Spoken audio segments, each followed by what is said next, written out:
When the Second World War erupted in September 1939, the world once again spiraled into a conflict of unimaginable scale.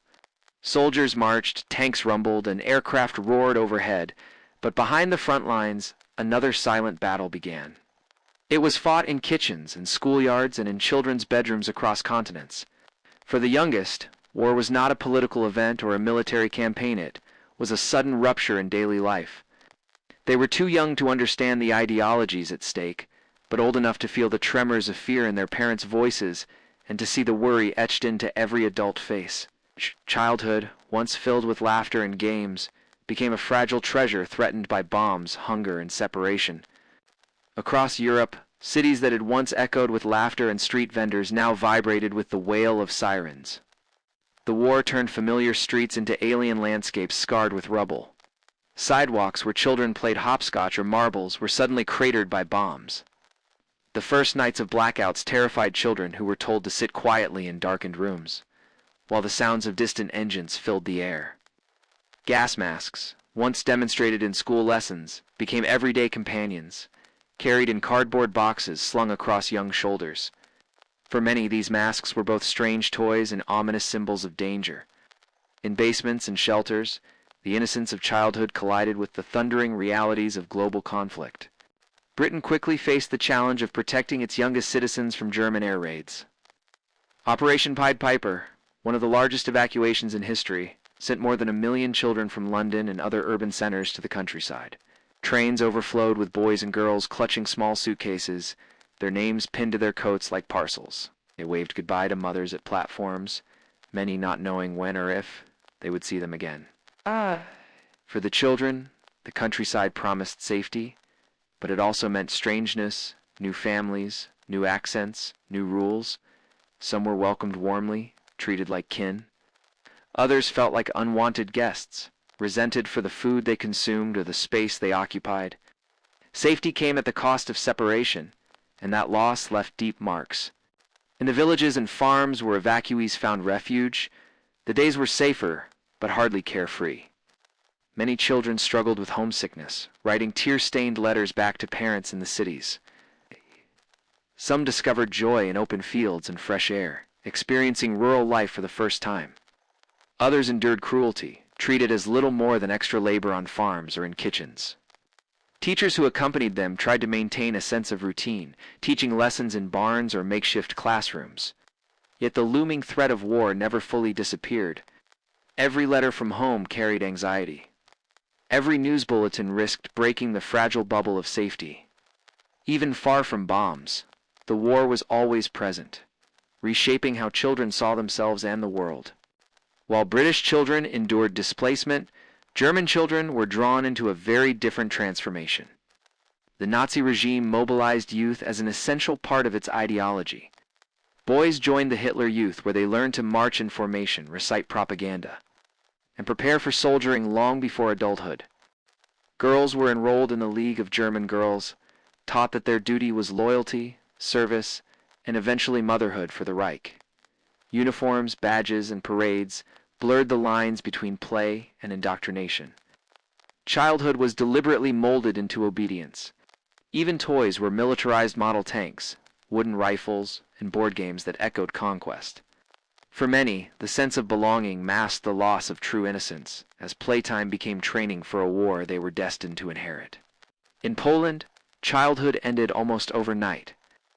German and Soviet invasions ripped the country apart, bringing devastation to families within weeks. Children watched, fathers marched away as prisoners, mothers humiliated, and neighbors deported. Jewish children in particular were singled out. They were forced to wear yellow stars sewn onto their clothing, marked as outsiders, even in the neighborhoods where they had been born. Schools shut their doors to them, playgrounds emptied, and friendships fractured under fear. Soon, ghettos corralled entire communities into cramped, unsanitary conditions. For children, life shrank to a few streets, sometimes just a single courtyard. They learned to whisper, to hide, to keep secrets well beyond their years. Their childhood became a cage, surrounded by hunger and barbed wire. In the Warsaw Ghetto, children became both victims and fighters in a daily struggle to survive. Malnutrition and disease swept through the cramped alleys, but hunger did not erase courage. small bodies became an advantage. Children crawled through holes in walls, slipped through drains, and wriggled under fences to smuggle bread and potatoes into starving homes. These missions were perilous. Guards shot smugglers on sight, yet children continued, knowing that one loaf could save a family for another day. What should have been games of hide and seek became deadly gambles with life itself. The courage of these young smugglers reflected not only desperation, but also a resilience that adults sometimes underestimated. Childhood innocence was refashioned into daring acts of survival. Far to the east, the Soviet Union faced its own ordeal as the German advance pushed millions from their homes. Families crowded into trains bound for the Urals and Siberia, carrying whatever possessions they could tie together in bundles. For children, the journey itself was a trauma. Freezing railway cars, little food, and separation from relatives lost in the chaos. When they arrived, conditions were harsh. Refugee barracks were cold, overcrowded, and often infested with lice. In winter, children learned to sleep fully clothed, curled against siblings to share body heat. Schools tried to reopen in makeshift halls, but lessons were interrupted by hunger and illness. Childhood, usually marked by curiosity and exploration, narrowed to a single goal: survival through each bitter day. In occupied territories across Europe, schools themselves became battlegrounds of ideology. Some were closed entirely, others repurposed to spread propaganda. In many places, teachers risked their lives to hold clandestine lessons in attics, cellars, or private homes. Children carried notebooks hidden under coats, always alert for patrols that might discover them. These secret classrooms were dimly lit, often cold, but for the children who gathered there, they were a spark of normalcy in a world unraveling. Learning arithmetic or geography by candlelight became an act of resistance, a way to assert humanity against oppression. Parents encouraged their children to continue, believing that knowledge itself was a weapon, and that even under tyranny, a child's mind could remain free. Not all children were hidden away. Some were drawn directly into the fight. In resistance movements across France, Yugoslavia, and beyond, teenagers served as couriers, scouts, and even saboteurs. Their youth made them inconspicuous, able to slip past checkpoints, with messages concealed in their clothing. But the danger was immense. Captured children were interrogated, beaten, sometimes executed. Yet many refused to betray their comrades. For them, adolescence meant not dances or games, but night missions, secret passwords, and the constant risk of death. Their sacrifices blurred the line between child and soldier. In their bravery, they defied occupation, but at the cost of the carefree years that war had stolen from them. The thunder of air raids became a soundtrack of childhood across continents.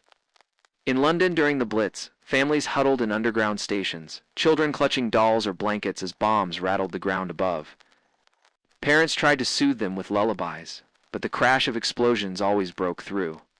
In Germany, Allied firestorms consumed entire neighborhoods. Children emerged from bunkers to find their homes reduced to ash, their toys twisted into molten remnants. In both cities, survival meant adapting to chaos, sleeping in shelters, carrying emergency kits, and never knowing when the next raid would strike. For a generation, bedtime stories were replaced by the deafening reality of war from the skies. Across the globe in Japan, children experienced terror from above as American bombing campaigns intensified. Tokyo, Osaka, and dozens of other cities were reduced to rubble by firebombing raids. Schoolyards turned to graveyards overnight. Families searched desperately through the ruins for missing children, sometimes finding only scorched remains. By 1945, many Japanese children were orphans, wandering among smoking ruins with nowhere to go. Their lives were measured in scraps of rice or handfuls of water. Some were taken in by relatives, others by strangers, but countless simply roamed, hardened by loss. The innocence of Japanese childhood was not only stolen, but incinerated in the flames of a modern mechanized war. Then came Hiroshima and Nagasaki. For children in those cities, the atomic bomb was not a political strategy, but an incomprehensible apocalypse. In an instant, thousands vanished, consumed by blinding light. Survivors stumbled through charred streets, their hair burned away, their skin blistered and peeling. Many cried for parents who never answered. Schools, playgrounds, entire neighborhoods disappeared in smoke. For those who lived, The trauma lingered as scars both visible and hidden. They were not old enough to understand the science of uranium or plutonium, but they knew the meaning of loss. Childhood in Hiroshima and Nagasaki became synonymous with survival in a world forever altered by atomic power. The demands of war meant that children's hands were conscripted into labor. In Germany, young boys and girls sorted metal scraps, collected firewood, or worked in fields abandoned by fathers at the front. In occupied territories, children dug trenches, harvested crops, or scavenged bomb sites for materials that could be reused. Many worked in factories, standing for hours in dangerous conditions. Playtime vanished, replaced by exhaustion and repetition. The rhythm of work dulled their curiosity, forcing them to grow old before their time. These were not youthful experiments in responsibility, but desperate contributions to survival. Childhood had been redefined as labor, not leisure. Yet even in the ruins, sparks of resilience shone. Children improvised games with whatever they could find. Balls made from rags, dolls fashioned from scraps of cloth, or wooden swords carved from debris. In bombed-out courtyards, laughter sometimes rang out, brief but defiant.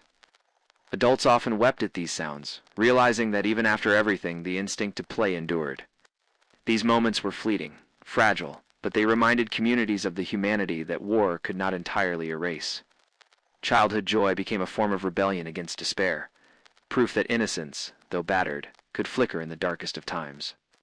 Hospitals during the war filled not only with soldiers, but also with children scarred by bombings, disease, and malnutrition.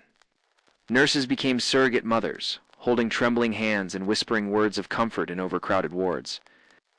Many were overworked, treating dozens of young patients at once, yet they found ways to bring tenderness into environments dominated by pain.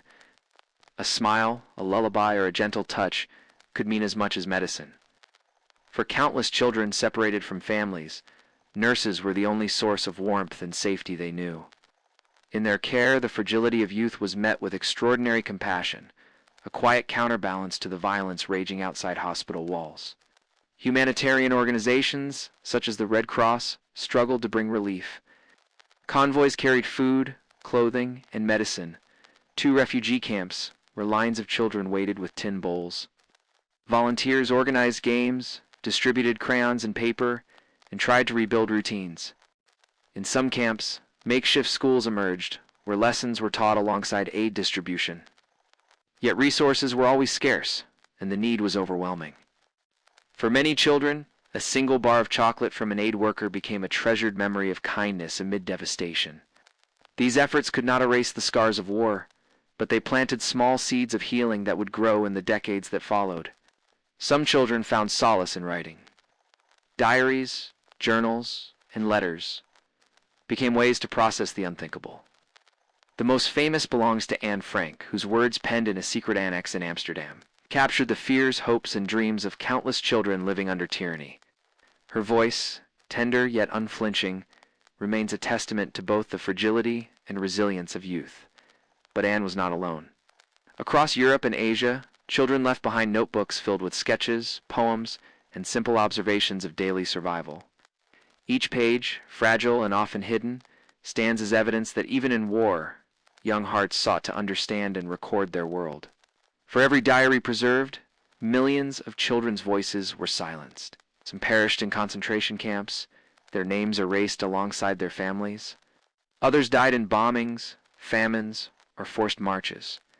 Their stories exist only in fragments, photographs tucked into wallets, names etched on memorials, memories carried by survivors who never forgot. The scale of loss defies comprehension. Behind every number is a face, a smile, a dream never realized. These absent children haunt the legacy of the war, their silence as powerful as the words of those who survived. By 1945, the war's end brought relief, but not restoration. Children who survived carried invisible burdens, nightmares, anxieties, and memories that would never fade.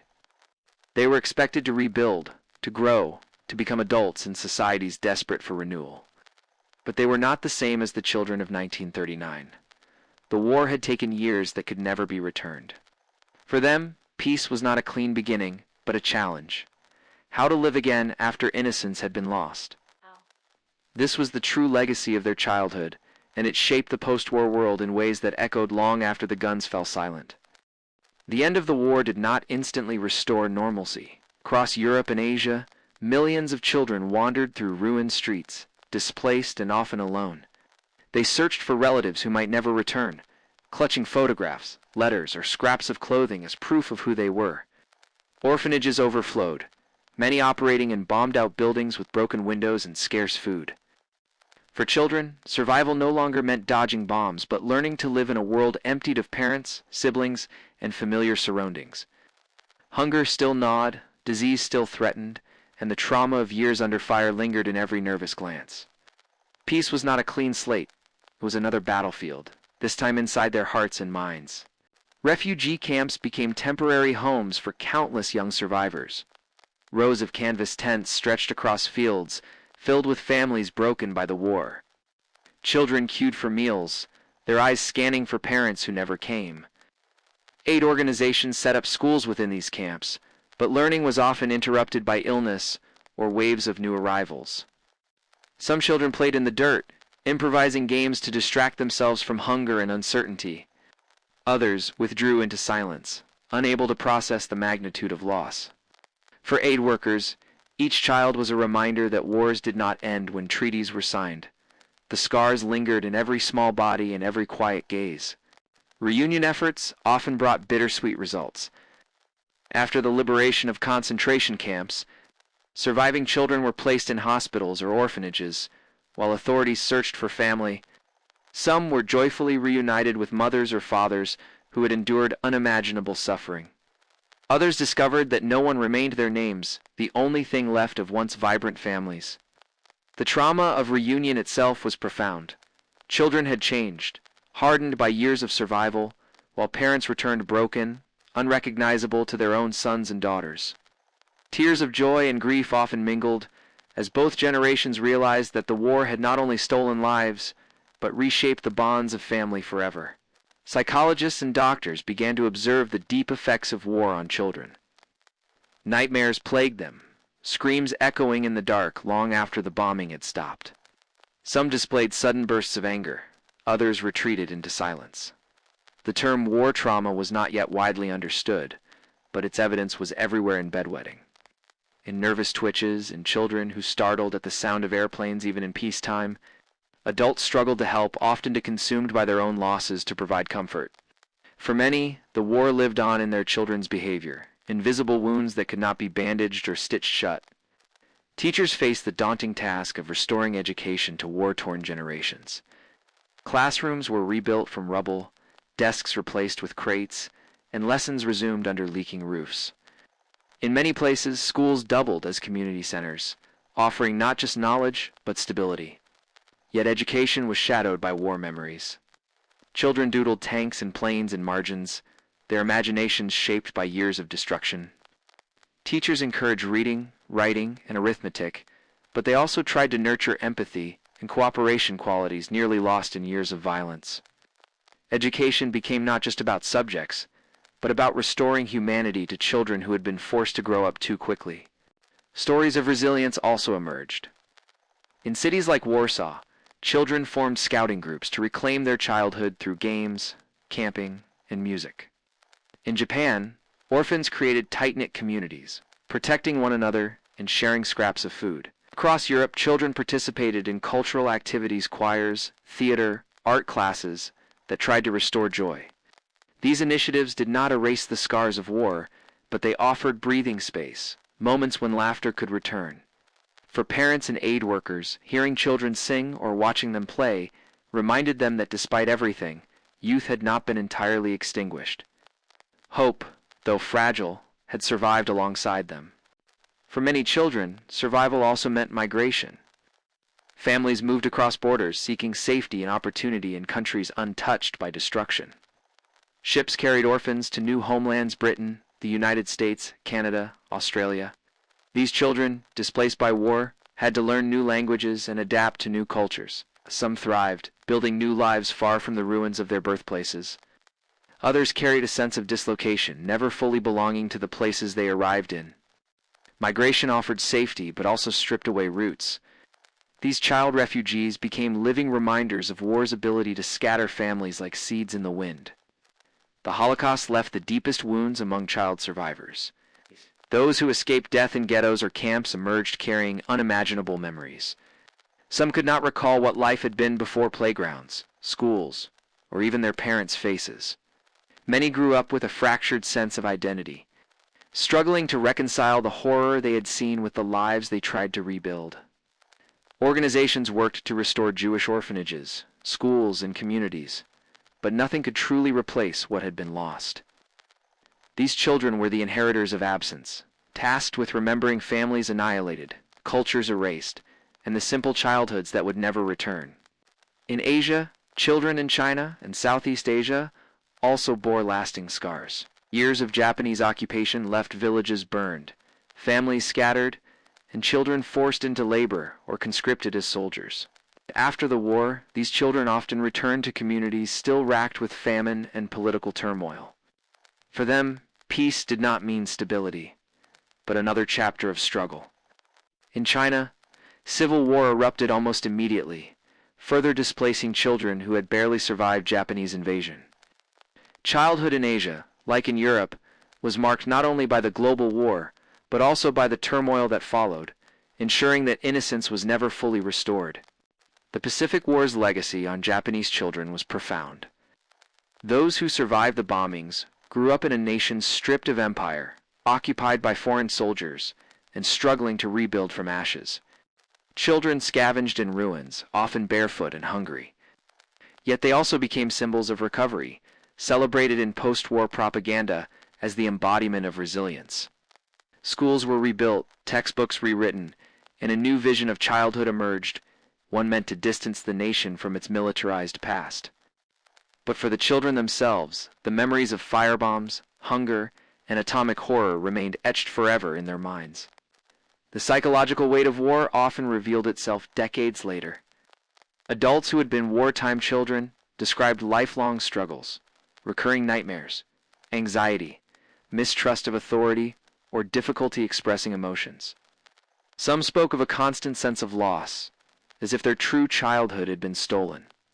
Others recalled adapting so quickly to war that they barely understood what they had missed until much later. These testimonies, recorded in memoirs and interviews, reveal how childhood during the Second World War was not simply a chapter of history, but an enduring force that shaped entire lives. The war's shadows followed them long into adulthood. In the immediate aftermath, governments and charities tried to promote healing. Summer camps, youth clubs, and exchange programs were organized to give children experiences of peace and play. Many children were invited abroad for holidays in safer, healthier environments, where fresh food and clean air were abundant. These initiatives, though temporary, left deep impressions. For some children, a single summer of laughter and rest was the first time in years they felt truly young. Such programs highlighted the recognition that healing children was not only a humanitarian duty, but also essential for the future stability of nations. The cultural memory of wartime childhood began to take shape in books, films, and art. Authors wrote novels inspired by their childhood experiences under bombardment or occupation. Filmmakers recreated the stark imagery of children wandering ruins, their wide eyes reflecting both trauma and resilience. Painters and photographers captured haunting images of orphans and evacuees, freezing in time the innocence shattered by war. These cultural works ensured that the story of childhood in the Second World War was not forgotten. It gave voice to those who had been silenced and forced societies to confront the cost of their survival. As post-war decades unfolded, former child survivors began to share their testimonies. Museums, memorials, and oral history projects recorded their voices. In schools, students read the words of Anne Frank or heard the stories of those who had lived through bombings and camps. These testimonies bridged generations, reminding younger audiences that history was not abstract but lived. Listening to these stories, one could almost hear the echoes of sirens, the crack of gunfire, or the whispers in hidden rooms. By preserving children's experiences, societies acknowledged that innocence lost in war must always be remembered to prevent its repetition. Yet remembrance was not always comfortable in Germany and Japan. Wartime childhood was entangled with national guilt. Children who had once marched in uniforms grew into adults who questioned the ideology they had been taught. In both countries, survivors spoke of shame, confusion, and the struggle to reconcile personal memories of play or pride with the knowledge of atrocities committed in their names. For them, childhood was not only lost, it was compromised, stolen by propaganda. This complicated legacy made remembrance not only about mourning loss, but also about confronting uncomfortable truths. For many survivors, rebuilding meant channeling their wartime experiences into service. Some became doctors, nurses, or teachers, inspired by the kindness they had once received in refugee camps or hospitals. Others became activists, advocating for peace and children's rights. Their memories of hunger, fear, and loss fueled a determination to prevent other children from suffering the same fate. Out of tragedy grew resilience and a sense of responsibility, proving that even stolen childhoods could lead to lives of purpose. Their stories reveal the extraordinary capacity of the human spirit to endure and transform suffering into strength. In the modern world, the image of wartime children continues to resonate. Black and white photographs of evacuees with gas masks, skeletal figures in camps, and orphans wandering rubble remain some of the most haunting symbols of the Second World War. These images are displayed in textbooks, museums, and documentaries not simply for shock, but as warnings. They remind us that children are always the most vulnerable in conflict. Their innocence is the first casualty, and their survival the most fragile victory. These photographs hold power because they capture not soldiers or leaders, but the ordinary young faces caught in history's storm. The legacy of wartime childhood extends beyond history books. Today, when conflicts erupt around the world, journalists and aid workers still compare the plight of modern child refugees to those of 1939 to 1945. The parallels are chilling. The same hollow eyes, the same makeshift toys, the same fractured families. By remembering the children of the Second World War, societies are reminded that protecting the young is not only a moral duty, but also a measure of civilization itself. History demands that we recognize their suffering not as a distant tragedy, but as a living warning for the present. Ultimately, the story of childhood in the Second World War is one of contrasts, fear and courage, despair and resilience, silence and testimony. Innocence was stripped away by bombs, hunger, and ideology, yet even amid ruins, sparks of humanity endured. Laughter echoed in courtyards of rubble, diaries whispered secrets of hope, small acts of kindness carried children through. These contradictions make their story not only tragic but profoundly human. Their innocence was lost, but their voices, whether preserved in words, images, or memory, continue to remind us what war truly costs. As we look back today, the faces of wartime children stare out at us from photographs and stories, their eyes both young and old at once. They are reminders that war is not only fought on battlefields, but also in the stolen moments of youth. The Second World War ended generations ago, yet its youngest witnesses still speak to us, urging compassion, vigilance, and the defense of innocence in every era. Their story is not confined to the past. It is a living legacy, carried in every vow of never again, in every effort to protect the vulnerable. Childhood was lost, but its memory compels us to guard it fiercely in the future.